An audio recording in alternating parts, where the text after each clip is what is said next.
A few months ago, the civil township of Wanley, North Carolina was officially revoked. The area's had a dwindling population for decades, and with less than a dozen people living there as of this writing, the town has been absorbed into a neighboring area. For most people, this is a footnote. No one really knew about Wanley. Hell, even the post office got confused at times. But that town used to be something, and the people who came from there are as real as it gets. I was one of those people, and I want to tell the story of what happened. In the 90s, Wanley was the home to approximately 3,800 people. The main export was corrugated steel roofing sheets, produced by the Wanley Metalworking Roofing and Tiles. There were the 2 dairy farms, the Ansons and the Bows. We also had a small barley and wheat refinery, a high school, 2 large off-site admin offices, and one of those small-scale business incubators. Apart from that, there wasn't much to see in Wanley. Just this flat chunk of land amidst a big pile of nothing. In those days, people were already leaving town. Businesses were split between Fayetteville and Roseboro. A lot of people figured there was no point in making big investment plans for a town that was bleeding out. Hell, even Wanley Metalworking considered relocating south, to Wilmington, abandoning their namesake. But despite all that sour gloom, it wasn't industry decisions that caused the downfall of Wanley. I was 13 years old in 1993. I grew up with my mom Ranielle, Ranny for short, and my dad Morgan. My little brother Amos had the room right across the hall. He was just 10 years old at the time. It was the last month of middle school. The following autumn, I was supposed to study at Wanley High. But for all of primary school, we had to take a bus out of town. It took us about 25 minutes one way. Not too bad, but it singled us out. Us Wanley kids were a unit at that point, arriving and leaving in unison. It was a Friday afternoon in late May. I was on the school bus on my way back home. There were these 2 kids in front of me who couldn't stop talking about their latest Super Nintendo game. Star Fox, I think. I'd zoned out their entire conversation, instead opting to stare out the window. When we got to the Wanley town sign, I noticed something strange. There was a man from the sheriff's office using a roller to add something to the sign. All I saw was the word no. There were several police vehicles blocking the road into town. I recognized the faces of the officers, but I hadn't talked to them before. There weren't a lot of criminals in Wanley, and my family were all on the straight and narrow. Even my dad, who joked about being a bank robber. He wasn't. He was a corporate lawyer. The bus stopped, and so did the conversation. No more Star Fox. The double doors at the front of the bus whooshed open, and an older policeman stepped on board with his hands on his walkie-talkie. He looked at the driver, who nodded, then turned to us. "Hey there, kids," he said. "I'm Officer Gellin. We're not going to keep you here too long. We just need to have a little talk, if that's okay. Is that okay, kids?" There was a muttering yes coming from the Wanley Middle School children, myself included. Officer Gellin nodded, hiding a wide smile under a wild mustache. "All right, I'll be back. Sir, would you accompany me outside for a sec?" The driver stepped outside with Officer Gellin. Meanwhile, the rest of us kept looking around, trying to see what was wrong. "Maybe there's an accident," said one of the younger kids. "Maybe someone got hurt." "I think there's a fire," said another. "Mom says we can't barbecue because of fire hazard." "Maybe there's a murderer," said the Star Fox kid. "And they found, like, heads and stuff." "Gross," I added. "You're gross." I looked back outside as the other kids started to squabble. It went from fire to accident to murderers to space aliens. Then right back to talking Star Fox. Meanwhile, I stared off into the distance. And that, in turn, gave me an idea. I could see the back of the town sign from the rear window. I leaned back and looked out. The sign read, "You're now leaving Wanley," but there was a large white text added to it. "No milk." Before I got the chance to tell the other kids, Officer Gellin came back on board. The driver got back in his seat. "I had a very productive talk with Mr. Harley here, and He tells me that I've stumbled upon a particularly crafty and well-behaved group of students. Is he right about that? Is that what you are?" Of course we were. In unison, we agreed with Officer Gellin. "Well, in that case, you might be able to help me out. See, we're looking for a special something that we can't bring into town or people might get sick. And we wouldn't want anyone to get sick now, would we?" "Of course not." "Then I hope you won't mind if some of my officers check your backpacks to make sure nothing bad snuck along, would you?" 2 officers stepped on board as Gellin hurried outside to halt an approaching sedan. Someone was trying to get out of town, but was turned away. One by one, the officers had a short talk with us and went through our backpacks. Our lunches, specifically. When they got to the Star Fox kid, just ahead of me, I heard them asking him a series of questions. What he'd been eating, how long ago, and if he'd gone to the bathroom since. Strange questions. Turns out he'd had chocolate milk as part of his lunch. The officer who asked clicked his walkie-talkie twice. Some sort of discreet signal. When they got to me, I handed them my backpack. "Have you had anything to drink today?" he asked. "My mom made some lemonade," I said. "That sounds great. Wish my mom made me some." He smiled. "Anything to eat? Any cheese? Any milk?" "Just fish sticks and rice," I said. "And ketchup." "Doesn't sound too bad." He rummaged through the backpack and seemed relieved not to find what he was looking for. "All right, looks like we're done. You have a good weekend now." "You too." Once they'd gone through every backpack, they circled back to the Star Fox kid. They asked him to come along, and said they had to ask a couple more questions. It was scary. He started crying, and they tried to encourage him every step of the way. They said they were going to call his parents, and everything was going to be fine. I wasn't so sure. Once the bus started rolling, I looked back to see Officer Gellin in the rear window. He wasn't smiling anymore. He had this grim look on his face, staring straight into the asphalt, motionless. There was a long line of cars being turned away. Some cars I recognized. Friends and neighbors looking to make a quick exit. The bus had to pull to the side at one point to let a fire truck pass.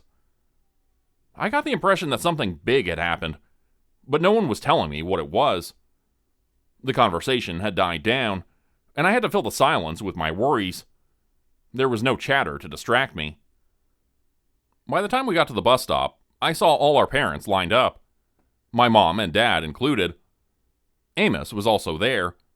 He'd taken an earlier bus and had been home since lunch.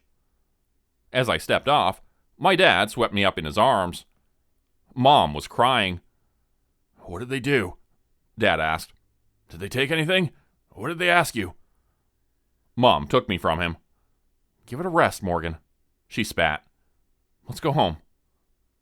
Amos seemed disinterested, instead clutching a Teenage Mutant Ninja Turtles comic that they'd bribed him with. There was a man in camouflage with an assault rifle walking up and down the street, asking people to disperse and return to their homes. Mom and Dad hurried back to the car, sticking me and Amos in the back. He went straight to reading his comic book, but I kept looking out the window. As we got back on the road, heading home, I noticed several strange signs. The most prominent was one on the window of a corner shop. "No milk, by order of the National Guard." When we took the road by the Bowes Dairy Farm, I heard popping noises. Before I got the chance to ask, my dad intervened. "They're celebrating," he said. "It's just fireworks." We lived at the end of a street, next to a roundabout. We had 3 neighboring houses. 2 of them were elderly couples who rarely left their homes, and the last was another family with a teenage boy. We'd hung out a bit before we started high school, but we'd fallen out of touch in the last year or so. Still, I had fond memories of watching movies on their big screen TV, and playing video games. I bet they had the new Star Fox game. As we turned the corner, the street was in chaos. The Masons were out on the lawn, arguing with 2 fire marshals. The other elderly couple, the Stevensons, were dragging bags to their car. The other family was nowhere to be seen, and their SUV wasn't in the driveway. Their front door was half open and the lock broken. There was a piece of white paper with red text nailed to the side of the door. "Just go to your rooms," Dad said. "We'll talk over dinner." "What's going on?" I asked. "We'll talk about it later," he insisted. "For now, I need you to stay in your rooms." Amos looked up from his comic book. "Can I play Nintendo?" "As long as you want, honey." Mom smiled. "And tonight, there's no bedtime." Amos looked up at me like we were going to Disneyland. It took him a moment to realize that he was the only one smiling, and he didn't understand why. To be fair, neither did I. We hurried inside. Amos and I ran upstairs and got to our rooms. Amos had been allowed to keep the Super Nintendo in his room while I had a VCR. It was fair enough. He could play games and I could watch movies. But I wasn't in the mood to watch anything.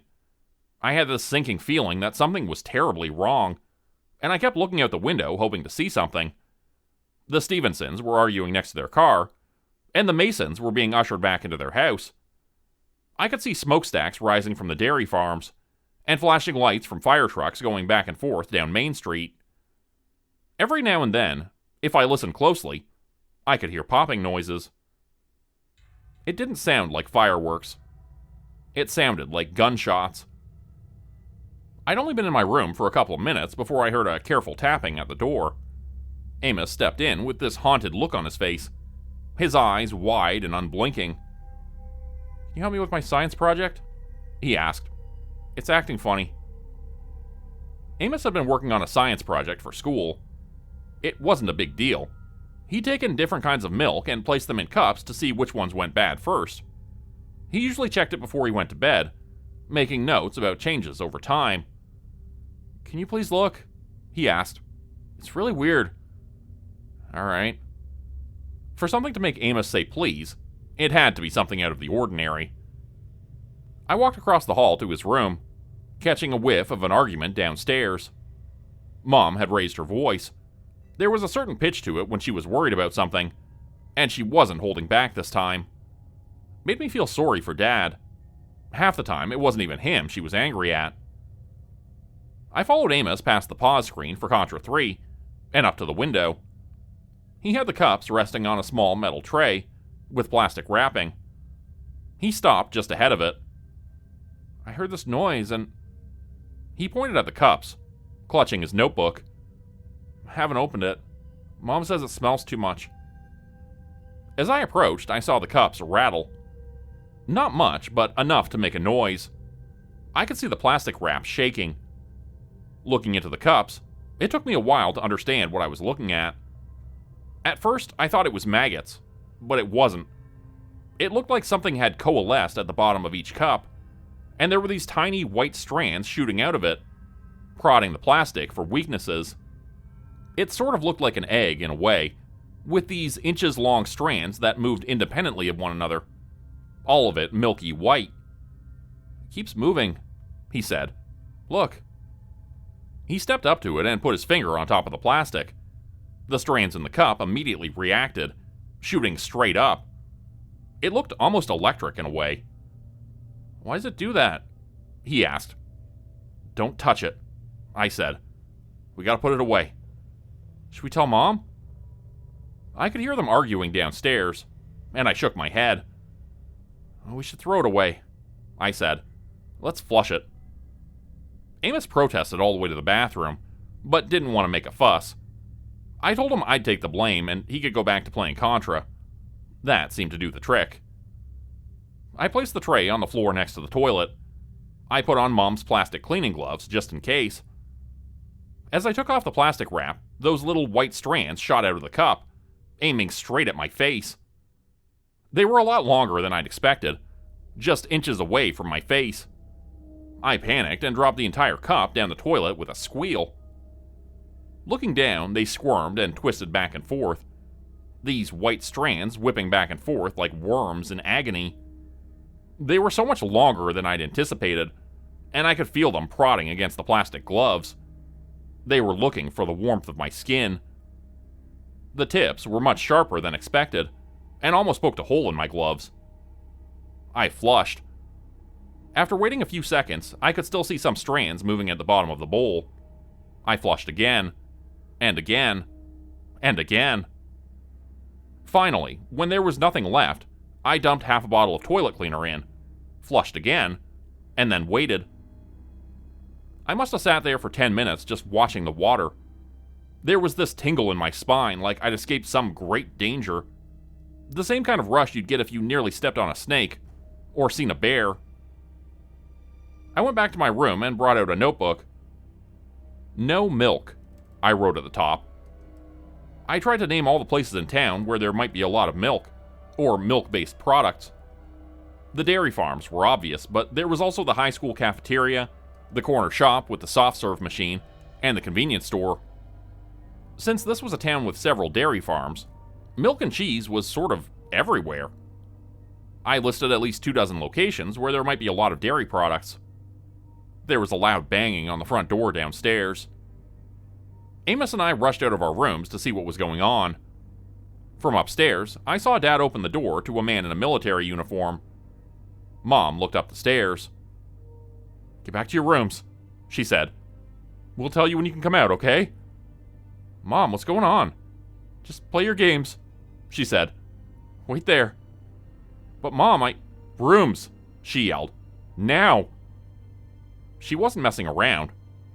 Amos and I looked at one another and silently decided to stick together on this one. There was a discussion between my parents and the man at the door. Amos and I retreated back to my room. He tried reading, but he kept getting distracted. "You think it's bad?" he asked, putting down his comic book. Amos had always been a bit of a pain. Lots of pranks and scares. But this time was different. We weren't playing around. It was like a silent agreement. "Yeah," I said. "I think so." "Why? What's so bad?" "I think there's something wrong with the milk." "But you flushed it, right?" "Not just that milk," I said. "All of it. All milk in town." "It's all gone bad?" "Worse," I said. "Like, real bad." What happened next was quick. I heard someone coming up the stairs, and in the next moment, my parents opened the door to my room. They asked us to remain calm. They asked us to be quiet. They asked us to come along, stay close, and don't ask any questions. On our way out, I saw the man in uniform stepping into our upstairs bathroom. Seconds later, he sprinted back out, yelling into his walkie-talkie. Mom and Dad hurried us downstairs. 3 other men rushed past us, up the stairs, dragging dirt and mud through the living room carpet on their way up. All in uniform, all armed with assault rifles. They left the front door open, and I could see at least 6 more people waiting outside. We got in our car, taking nothing with us except Amos's comic book. A man tapped the driver's seat window with his rifle, and my dad took off down the road. "We can't get out of town," Mom said, keeping her voice low. "Morgan, they're testing women at the checkpoints." "Maybe it's for the better," Dad said. "Who knows how this could affect you? We might need a vaccine." "You've seen what they did with the dairy cows. They take them out back and then..." "We're not cattle, Raniel. They're not putting people, Ranny, out to pasture." "And where the hell are the goddamn Abernathys?" Mom roared back. "Them being dragged off was just for fun? For show?" "We're not having this discussion," Dad said. "Not in front of the kids." "I'm almost in the 2nd trimester," she whispered. "And God knows what they'll do if they..." Mom quieted down, holding a hand to her mouth. Dad looked at her with a mix of pity and frustration. I feel strange, Morgan," she continued. "And it's not like last time." There's this big 4-way intersection in the middle of the downtown area. When we got to that point, the lights had turned red. There were these military trucks going by, one by one, at least a dozen covered in blue plastic tarps. Long after the lights turned green, the trucks were still going by. As the second-to-last truck was going by, there was this loud metal bang, and the entire truck started leaning. For a moment, we all thought it was going to tip over. 2 of the wheels were off the ground. It tipped back down, and the driver leaned on the horn. From seemingly every corner of the street, armed men started shouting at us to move. I could see something moving under the tarp. Something sharp, poking and prodding against the plastic. I'd seen it before. Dad stepped on the gas, going the other way. I saw the high school gymnasium in the distance, lined with vehicles all along the street. "They told us to stay here," Dad said. "Let's just hunker down and wait. We'll be trapped. We can leave at any time. We can't go by foot. I don't like the look of those rifles. You know they wouldn't." They exchanged a glance and the conversation stopped. Amos and I just kept our heads down. There were still popping sounds outside. They were closer now. Dad found a spot further down the street, and we made our way to the gymnasium. There were at least 100 people gathered outside. I picked up a few things from various discussions going around. For example, the armed men were from the National Guard. Most of them had shown up early that morning, probably minutes after I'd left for school. There was a lot of talk from a lot of people. A soldier explaining something about lactic acid bacteria to one of our science teachers. An old man complaining about how they took his freezer. A kid being scolded for not telling his mom he had a milkshake in his lunch. A farmer looking distraught, saying something about the new cow feed used at the Anson farm, and how it was unfair for the Bows to get shut down. Bits and pieces of 100 different stories. But what struck me the most was a group of young women, looking distraught. One of them kept repeating the same thing, over and over to a soldier. "I'll never get rid of it?" she asked. It's in there? For good?" We had to sign our names on the way in. Dad signed for the 4 of us. I barely recognized anyone. They'd set up green military cots, 2 by 2, with a basic footlocker for valuables and personal belongings. Dad weaved between aisles of cots, keeping me and Amos close. Mom was looking for the restroom. "When can we go back to the house?" Amos asked. "They're checking the pipes," Dad said. "That can take a while." "Checking the pipes for what?" "I don't know, but whatever it is, they're making sure we're okay." A stone sunk into my stomach. Maybe what I'd flushed down the toilet had gotten stuck in the pipes somehow. Maybe that's what they saw. For the next few hours, we stayed put. They handed out a couple of basic dairy-free meals. Once every 2 hours, there were a couple of soldiers walking down the aisles, making sure everyone looked okay. But people were far from okay. I saw this one athletic guy shaking like a leaf, coughing into his hand over and over. It sounded awful, like his body was trying to push something out. When the patrol made their rounds, they took him outside. I didn't see him again. Mom was in the bathroom for a long time, at least an hour. When she got back, she had this slightly ashen complexion, like she hadn't slept for days. Dad was worried, but she kept telling him she was okay. Once it started to get dark, the patrol said they were closing down for the night. A curfew was in effect. Dad had all kinds of questions, but didn't want to start arguing with armed soldiers. I could tell he was holding back.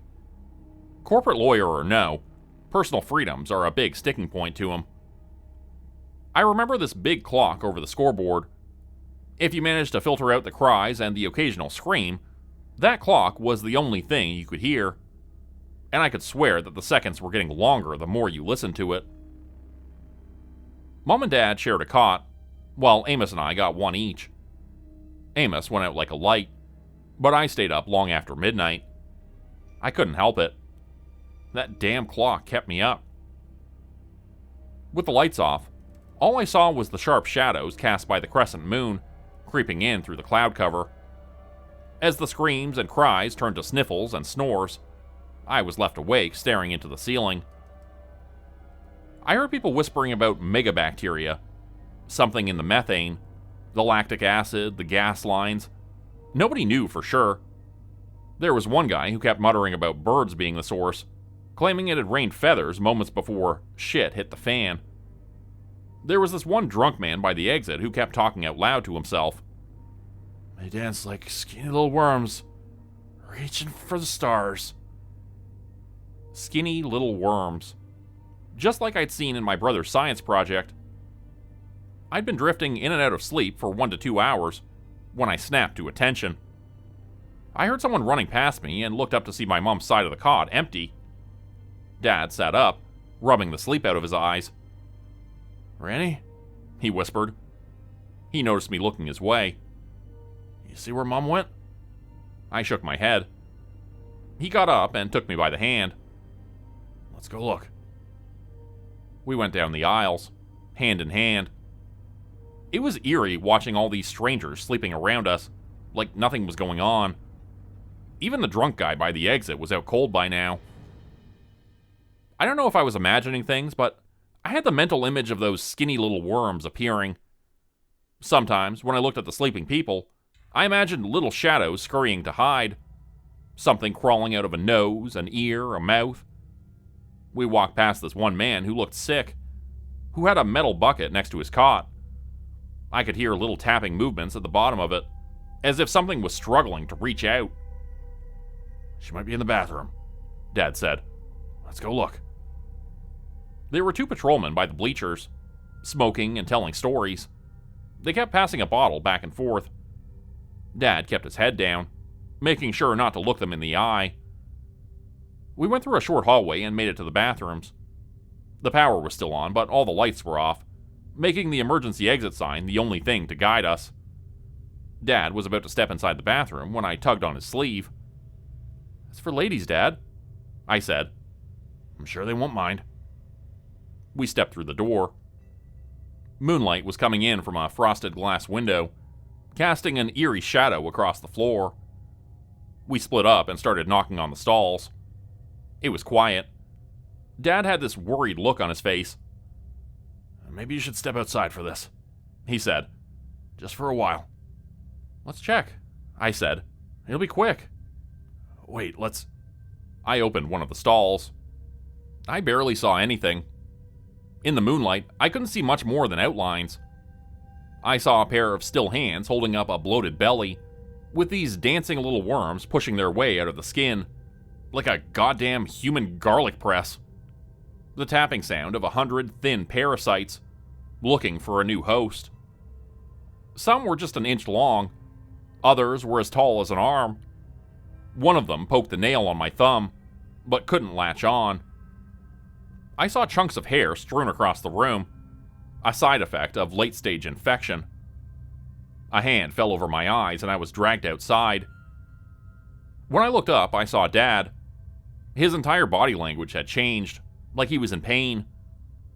For a few seconds, all he did was stare at me. Then there was a bang on the door, coming from the inside. I need you to get your brother," he said. "I need you to get your brother, and I need you to get to the car." "But Dad, what..." "Here." He handed me the car keys. "I'm trusting you, and I need you to hurry." "But what about..." Another bang on the door. Dad straightened his back and pushed it shut. I stepped back, feeling my pulse rise through my chest. "Go," he yelled. "I'll meet you outside." Running back out, some of the cloud cover had cleared outside. I started running down the aisles, trying to find my way back to Amos. It was difficult. Everything looked different in the dark. There was this woman who got out of her cot just a few feet ahead of me. She coughed, and this avalanche of worms trickled out of her mouth. They spilled onto her chest and scattered across the floor. She turned to me, chunks of hair coming off her scalp. She wheezed at me, her brown eyes tired from crying. She tried to say something, to call for help. But all I heard was that inhuman wheezing, as little white worms made their way across her chest. I don't know if I was the one who started it, but someone did. That first scream, that choir of screams as lives came crashing down. There were so many parasites, so many victims. Some who just felt funny and tried to sleep it off, waking to a nightmare. Others had tried keeping their sickness a secret. There were no patterns, no limits. Everyone was susceptible.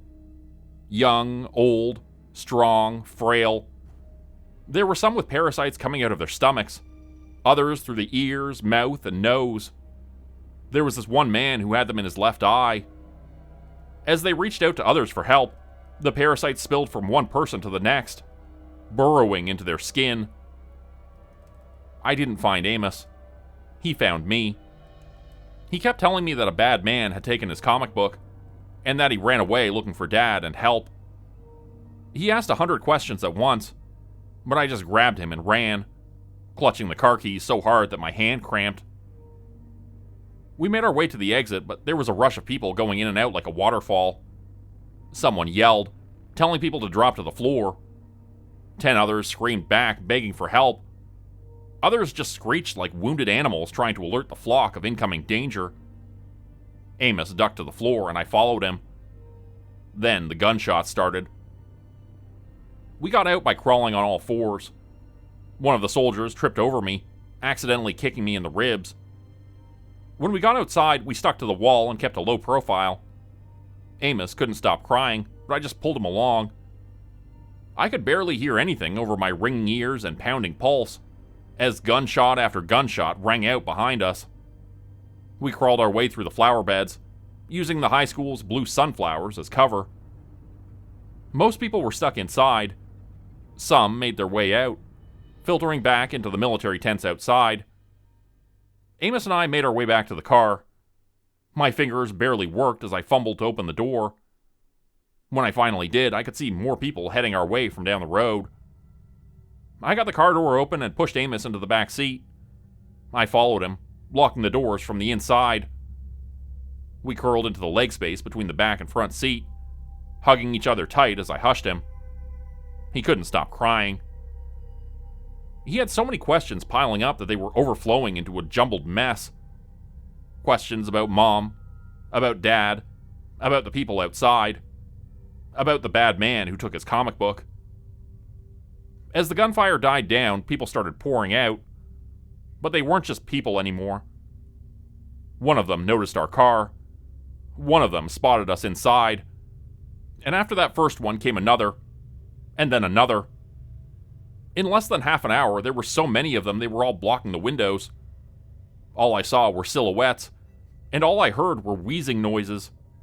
Bodies calling for help, begging, pressing themselves against the windows to get at us. Rattling coughs over and over, as something inhuman settled in their throats. I could only see parts of them as they banged on our windows. There was this one man smiling at me with little worms dancing between the gaps in his yellow teeth. He pressed himself against the passenger window, meeting my gaze. "Bad man," he groaned. "Bad man. Help." An eternity passed in the back of that car, and sometime during that eternity, the noises stopped. Maybe they moved on. Maybe they got shot. I don't know. But at some point, the sun broke through, and we were both okay. Panicked, but okay. There were soldiers outside, rounding up people from the gymnasium and people from the tents. Some were sent back home after signing some documents. Others were asked to stay near their vehicles until further notice. And me? Well, I refused to open the door for anyone. Amos and I stayed in there for hours, until we could feel the heat baking us. Then, the door opened. My dad had a spare set of keys. Seeing his familiar face outside the passenger side window was everything I needed to know. That in some way we'd be okay. He'd locked himself in one of the stalls and kept quiet all night. Looking back at it, he and everyone else were forced to sign some kind of agreement. We were given a hefty compensation, and all we could say was that it was a killer bacteria coming from one of the dairy farms. Which, in a sense, was true, but it didn't tell the whole truth. It took Dad years to build up the courage to tell me what really happened to Mom. 6 years, I think. Apparently she was pregnant, but the whole thing had been a bit touch and go. They didn't want to tell us until they were sure. She was just at that point where her body had started lactating, and milk protein just... I don't know. I can't shake the feeling that maybe it was her that I saw in that stall. Dad took the money and left town. He and so many others. Some moved in, encouraged by the sudden price drop. I guess that's how the town made it all the way to 2023. 176 people died in total, directly or indirectly. And what they don't tell you is that thousands were permanently scarred. Some had to get sterilized, or they might risk another outbreak years down the line. They did some tests on me as well, but determined I was fine. Amos too. Guys are affected differently. I still have that bacteria in me, in some capacity. While I can eat and drink dairy nowadays, there is that part of me that just can't bring myself to try. The thought of reliving any part of that day gives me this sickening feeling in the pit of my stomach. I feel my pulse rising just thinking about it. Seeing that white liquid fills me with the sense that there is so much moving around in it that I just can't see. If it hadn't been for what happened that day in 1993, I think Wanley would have been fine. But as it stands, I'm glad it's finally gone.